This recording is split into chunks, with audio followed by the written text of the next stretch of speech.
प्रत्येक व्यक्ति भगवान हो सकता है। यही बुद्ध धर्म की गरिमा है कि प्रत्येक व्यक्ति को भगवान होने का अवसर है।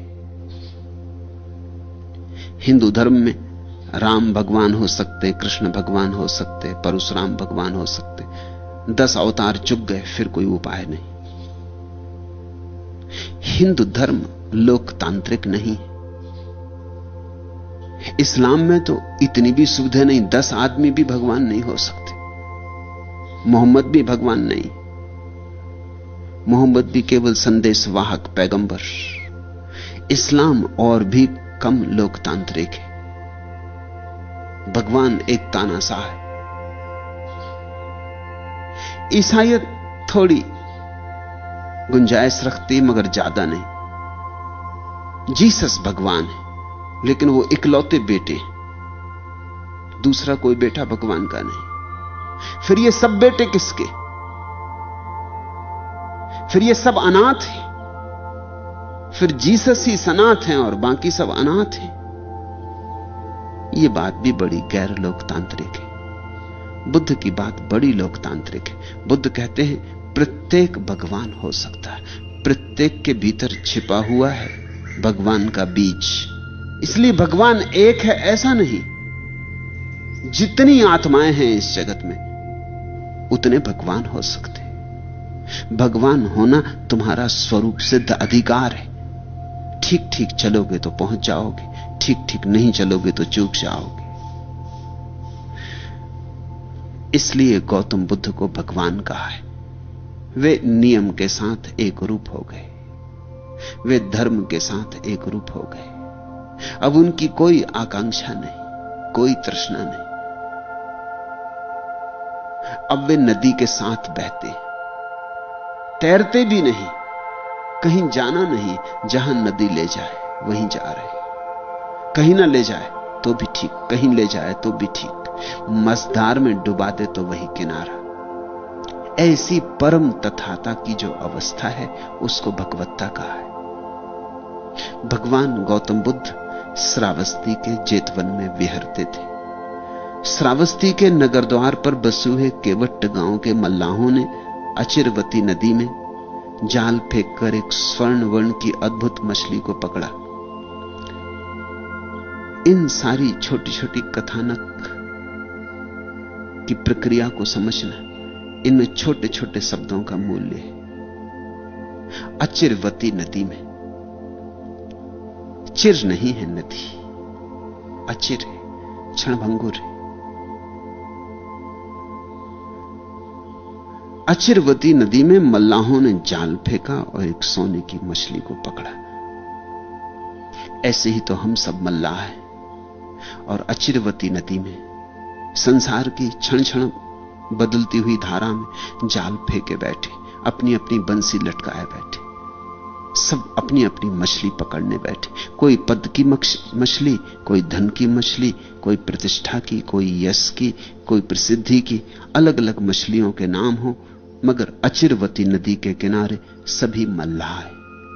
सभी अपनी बंसी लटकाए जाल फैलाए बैठे, मछली फंसे। अचिरवती नदी में मल्लाहों ने जाल फेंककर एक स्वर्ण वर्ण की अद्भुत मछली को पकड़ा। और यहां कभी कभी जाल में सोने की मछली फंसती भी है, लेकिन हर सोने की मछली के पीछे भयंकर दुर्गंध है। धन मिलता भी है, ऐसा नहीं कि नहीं मिलता, लेकिन धन के पीछे भयंकर दुर्गंध है। नानक के जीवन में उल्लेख है, एक धनपति ने, दुनी चंद उसका नाम था, नानक को निमंत्रित किया भोजन के लिए। नानक समझाने की कोशिश की, टालने की कोशिश की, लेकिन दुनी चंद पीछे पड़ गया, माना नहीं। नगर सेठ था, प्रतिष्ठा का सवाल था, उसका निमंत्रण और कोई न माने। अनेक लोग मौजूद थे, उनकी मौजूदगी में उसने चरण छू के प्रार्थना की थी, कल मेरे घर भोजन करें। और नानक मना करें, दुनीचंद को तकलीफ होने लगी। उसने कहा चलना ही होगा। उसने सारी प्रतिष्ठा दांव पे लगा दी अपनी। उसने कहा जो भी दान करना है करूंगा, नानक ने कहा कि दान का सवाल नहीं, तुम ले चल के मुझे दुखी होगे। नहीं मानते तो ठीक है, चलूंगा। वो गए। जब दुनीचंद ने उन्हें भोजन परोसा तो उन्होंने उसकी रोटियां हाथ में उठाई और जोर से उन रोटियों को मुट्ठी में भींचा तो खून की बूंद उन रोटियों से टपकी।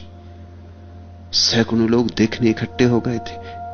एक तो नानक ने इतना इंकार किया, मानते नहीं थे, फिर गए हैं और यह भी कहा दुनीचंद को कि मुझे ले जाकर तू पछताएगा, मुझे न ले जा। सैकड़ों लोगों ने यह देखा कि उन रोटियों से खून की बूंदें टपकी। पूछने लगे कि यह क्या है, यह कैसे हुआ? तो नानक ने कहा, इसलिए मैं आना नहीं चाहता था। दुनीचंद की धन के पीछे बड़ी दुर्गंध है। ये धन शोषण से मिला है, इसके रुपए रुपए में आदमियों का खून है। इसलिए मैं आना नहीं चाहता था। यहां कभी कभी सोने की मछली फंस भी जाती तो तुम सदा पीछे पाओगे उपद्रव। यहां कभी कभी पद मिल भी जाता है। एक तो जिंदगी गंवाता आदमी अचिरवती नदी के किनारे जाल फैलाए बैठे। कभी कभी फंस जाती मछली, तब दूसरी बात पता चलती कि मछली फंस जाती, देखने में सोने की मालूम पड़ती और भीतर भीतर सब दुर्गंध है और मलमूत्र है। बड़े से बड़े पद पर पहुंच के लोगों को मिला क्या? बहुत से बहुत धन इकट्ठा करके लोगों को मिला क्या? पूछो सिकंदर से, पूछो बड़े धनपतियों से। जितना धन बढ़ता जाता उतनी अपनी दरिद्रता का पता चलता है, और जितना पद पे बैठ जाते हैं उतनी अपनी दीनता का पता चलता है। ऊपर ऊपर स्वर्ण, भीतर भीतर नरक निर्मित हो जाता है। अचिरवती नदी में मल्लाहों ने जाल फेंककर स्वर्ण वर्ण की अद्भुत मछली को पकड़ा। उसके शरीर का रंग स्वर्ण जैसा और उसके मुख से भयंकर दुर्गंध निकलती थी। शरीर तो स्वर्ण जैसा बहुत बार मिल जाता है, तुम भी जानते हो। तुम किसी सुंदर स्त्री के प्रेम में पड़ जाते हो, शरीर स्वर्ण जैसा, लेकिन जैसे जैसे स्त्री को जानना शुरू करते हो वैसे वैसे पता चलता मुंह से दुर्गंध निकलती। तुम किसी सुंदर पुरुष के प्रेम में हो, दूर दूर सब ठीक, दूर के ढोल सुहावने। जैसे जैसे पास आते हो वैसे वैसे जीवन में झंझट बढ़नी शुरू होती। जैसे जैसे पास से जानते हो वैसे वैसे पता चलता है कि गुलाब तो दूर से दिखते थे, झाड़ी कांटों से भरी। यहां सुंदरतम देह मिल जाती हैं, लेकिन सुंदर आत्माएं कहां? और जब तक सुंदर आत्मा न मिले तब तक कहां तृप्ति? कैसी तृप्ति? लेकिन दूसरों के लिए मत सोचने लगना कि दूसरों के पास स्वर्ण देह है और सुंदर आत्मा नहीं। अपनी तरफ भी देखना, वही गति तुम्हारी है। ऊपर ऊपर अच्छे लगते, ऊपर ऊपर साज श्रृंगार है, ऊपर ऊपर शिष्टाचार है, लीपा पोती है, भीतर सब रोग खड़े। ऊपर मुस्कुराहटें, भीतर घाव।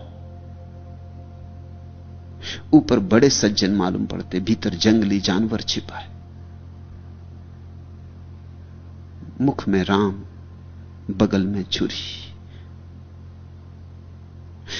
अपने ही जीवन अनुभव से देखोगे तो पालोगे ये बात सच।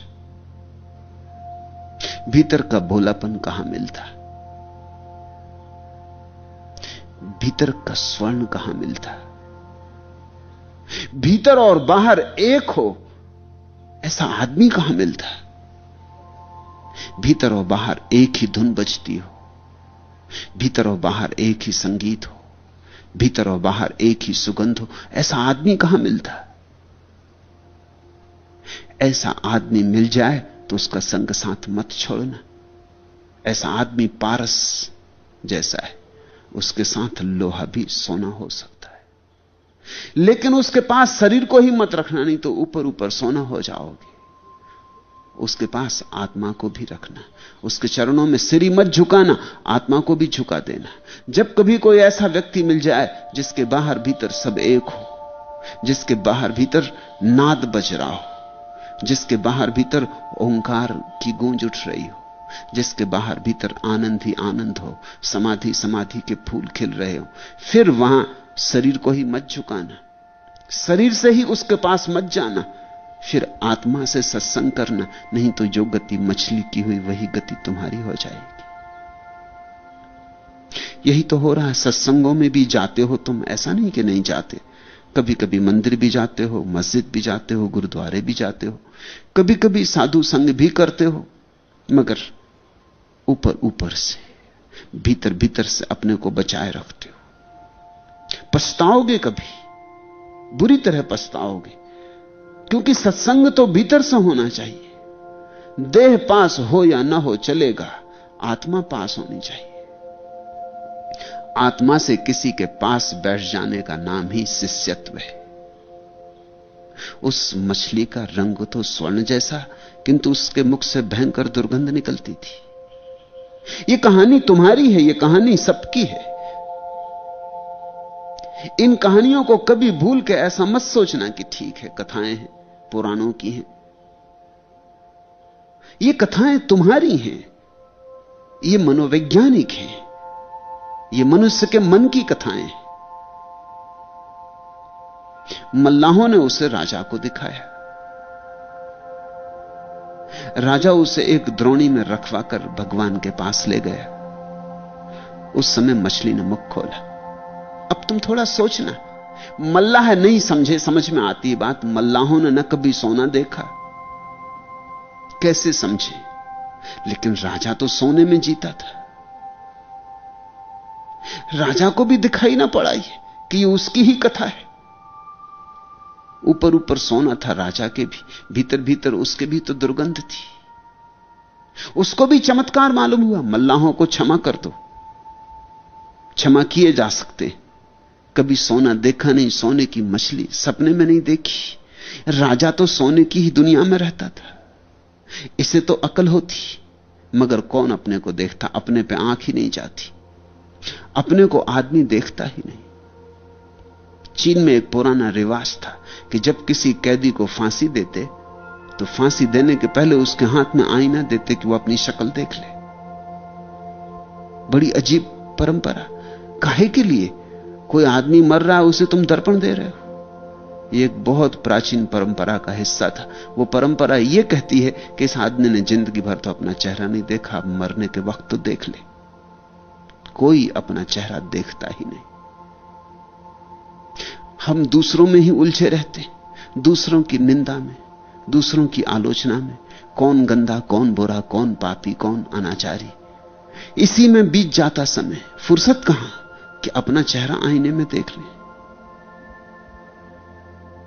ये राजा को भी समझ में ना आया। ये बात इतनी सीधी साफ थी, इसमें उलझन कहां है, इसमें रहस्य कहां है? राजा को तो समझ में आना चाहिए था कि बाहर मैं सोने का हूं जैसे ये मछली सोने की, और भीतर मेरे दुर्गंध है जैसे इसके भीतर दुर्गंध है। बात उसे तो खुल जानी चाहिए थी, उसे भी ना खुली। इस दुनिया में लोग अंधे की तरह जी रहे हैं, अपना पता ही नहीं। दूसरों के साथ उलझे उलझे आंखें जड़ हो गईं, दूसरों को देखने में ही समर्थ हो गईं, भीतर मुड़ने की कला खो गई।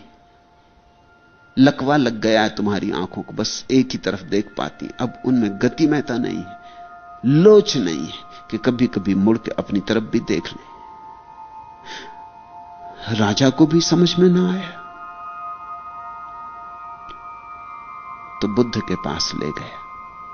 मल्लाहों की सम्राट, गरीब हों कि अमीर, हारे हुए लोग हों कि जीते हुए लोग, सभी को बुद्ध के पास जाना ही होगा।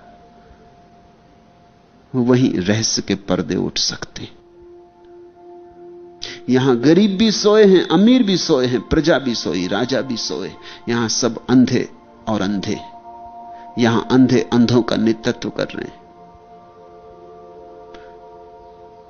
कबीर ने कहा, अंधा अंधा ठेलिया, दोनों कूप पढ़ंत। यहां अंधे नेता हैं, अंधे अनुयायी हैं, अंधे अंधों का मार्गदर्शन कर रहे हैं। फिर अगर सभी कुएं में गिर गए हैं तो कुछ आश्चर्य नहीं। इस राजा को क्षमा नहीं किया जा सकता। लेकिन उसके बुद्ध के पास जाने में यह सूत्र है कि अंततः सभी को बुद्ध के पास जाना होगा, तो ही जीवन का राज खुलेगा। किसी बुद्ध पुरुष की चरण गहने होंगे, किसी बुद्ध पुरुष की छाया पकड़नी होगी, किसी बुद्ध पुरुष के हाथ पकड़ के चलोगे तो ही जीवन के उलझाव सुलझेंगे, समस्याएं समाधान में रूपांतरित होंगी, तो ही राह मिलेगी। जैसे ही मछली को बुद्ध के सामने रखा गया, मछली ने मुख खोला।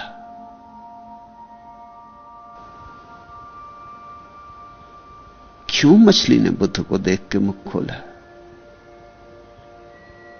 याद आ गई होगी, अवाक हो गई होगी, मुंह खुला होगा, रह गया होगा। अरे फिर ऐसे ही एक बुद्ध पुरुष को कभी उसने जाना था, जाना भी था और चूक भी गई, जाना भी था और जान भी ना पाई। वही दुख तो साल रहा है। बाहर सोने की हो गई जिसकी कृपा से, उसकी कृपा से भीतर भी सोने की हो सकती थी। पर लोग अक्सर पछताते हैं तब जब पछताने में कुछ सार नहीं रह जाता। अब पछताए होत का जब चिड़िया चुग गई खेत। रोती होगी,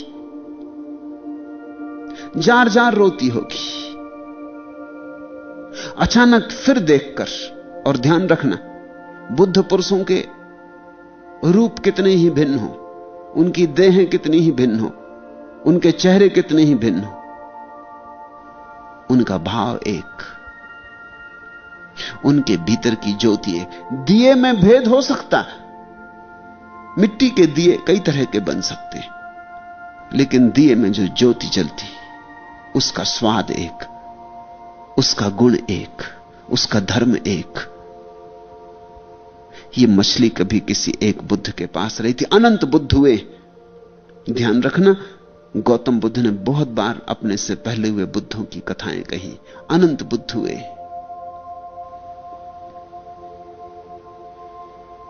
काश्यप बुद्ध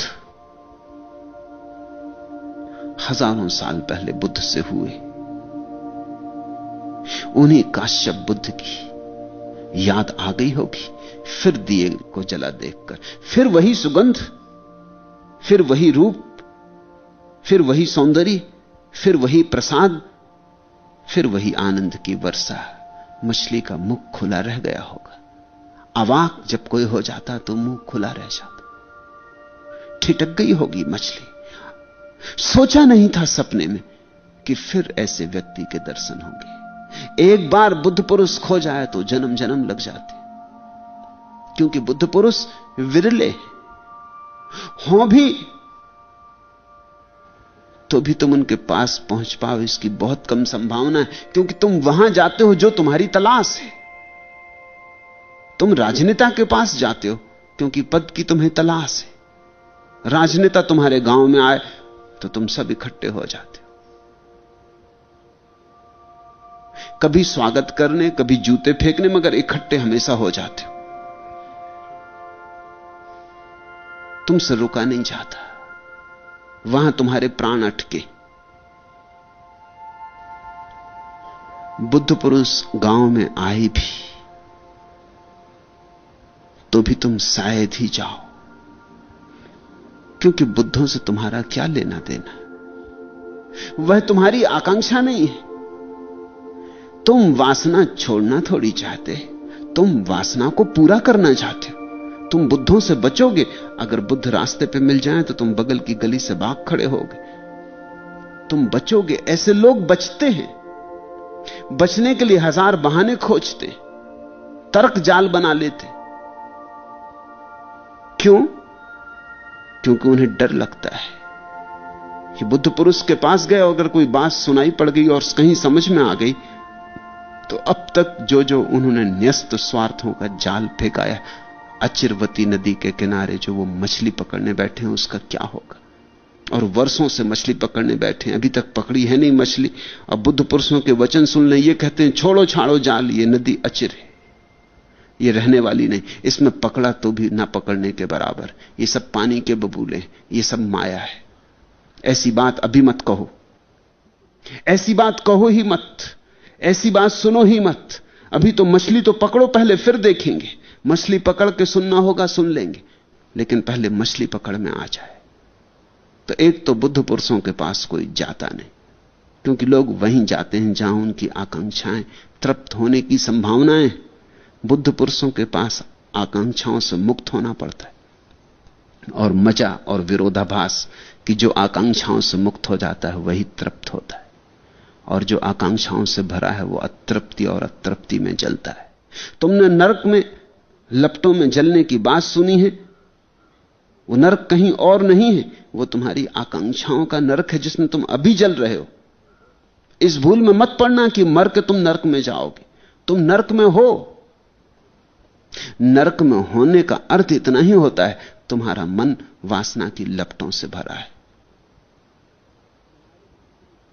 न मालूम कितने जन्म बीत गए, न मालूम कितने चक्कर इस आत्मा ने खाए होंगे, न मालूम कितनी दुर्गतियां भोगी होंगी, न मालूम कितनी पीड़ाएं झेली होंगी, न मालूम कितने उपद्रवों के बाद ये इस अचिरवती नदी में सोने की मछली हुई है। इसने सोचा भी नहीं होगा। आदमी रह के बुद्ध नहीं मिलते तो मछली होकर बुद्ध कैसे मिल जाएंगे। लेकिन वो जो एक बुद्ध के पास होना हुआ था, वो जो बुद्ध के पास सांस लेना हुआ था, वो जो महापुण्य हुआ था, उसके कारण फिर आकस्मिक रूप से भी बुद्ध का मिलना हो सकता है। अब यह बिल्कुल आकस्मिक है। मछुओं ने पकड़ा मछली को, ले गए राजा के पास, राजा को समझ में ना आया, ले आए बुद्ध के पास। अब मछली का और बुद्ध से मिलना करीब करीब असंभव है। कैसे होगा? बुद्ध मछली नहीं पकड़ते, मछलियां बुद्ध नहीं खोजती। यह मिलना होता कहां? मगर यह मिलना हुआ है। वो जो बीजारोपण हुआ था, अधूरा अधूरा हुआ था, यद्यपि वो आज भी फल ला रहा है। किसी बुद्ध पुरुष के पास बैठने से जो थोड़ी सी भी श्वास तुमने ली है उसकी हवा की, वो जन्मों जन्मों तक तुम्हें साथ देंगी। अपूर्व, अनजाने, आकस्मिक रूप से साथ देंगी, तुम्हारे जाने अनजाने साथ देंगी। उस मछली ने बुद्ध को देखते ही मुंह खोला, जिससे सारा जेतवन दुर्गंध से भर गया। राजा ने भगवान के चरणों में 3 बार प्रणाम कर पूछा, बनते, क्यों इसका शरीर स्वर्ण जैसा और मुख से दुर्गंध क्यों निकलती?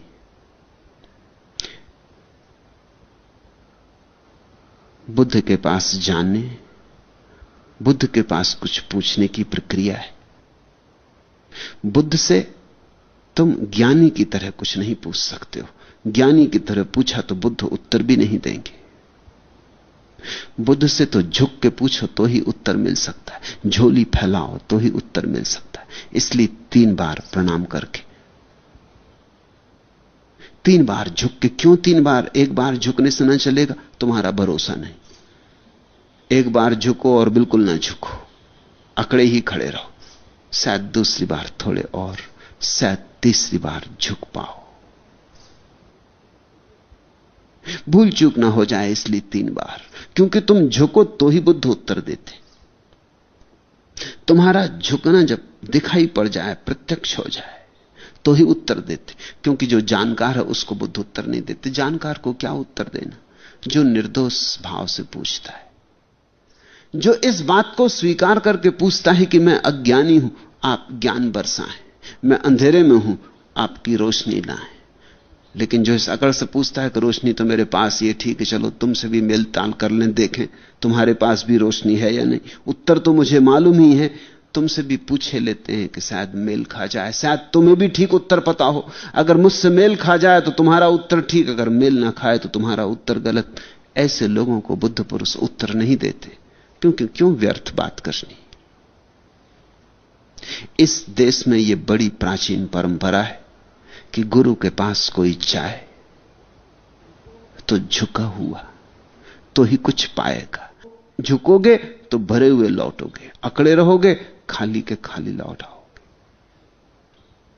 पूछा, बनते, भगवान, क्यों इसका शरीर स्वर्ण जैसा किंतु मुख से दुर्गंध निकलती?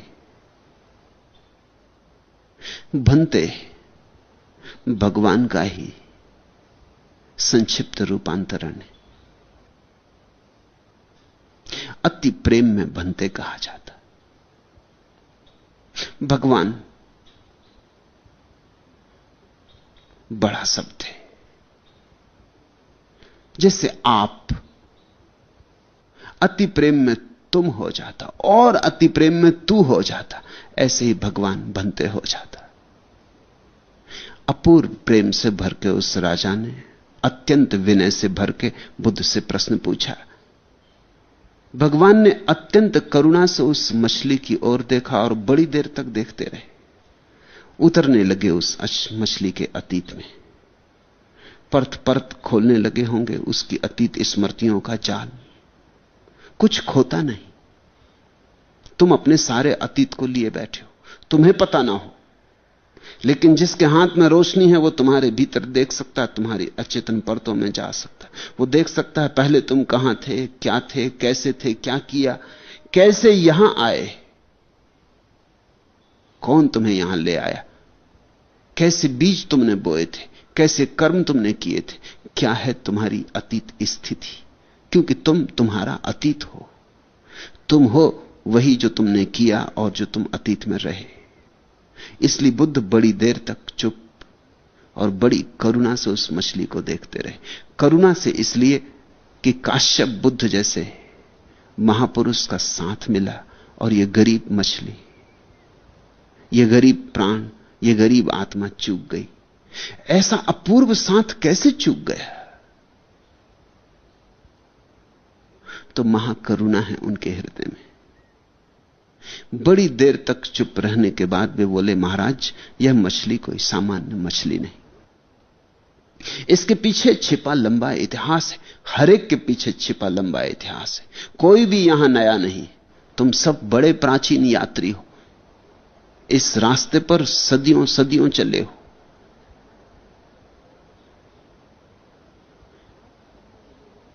तुम कुछ नए आज चलने लगे हो संसार में, ऐसा नहीं।